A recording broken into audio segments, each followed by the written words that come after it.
Beedle objectives. Adding learning objectives to a framework.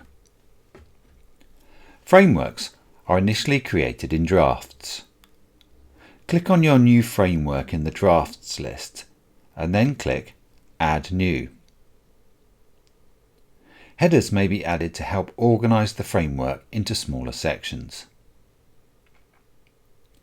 To add your first objective, click on Add New and then select Add Objective. Type in the new learning objective.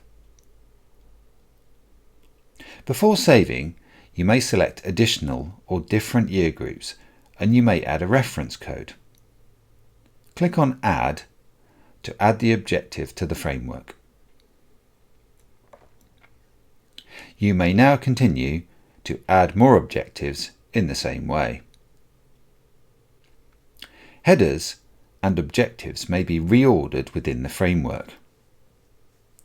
To move a header, you can drag and drop.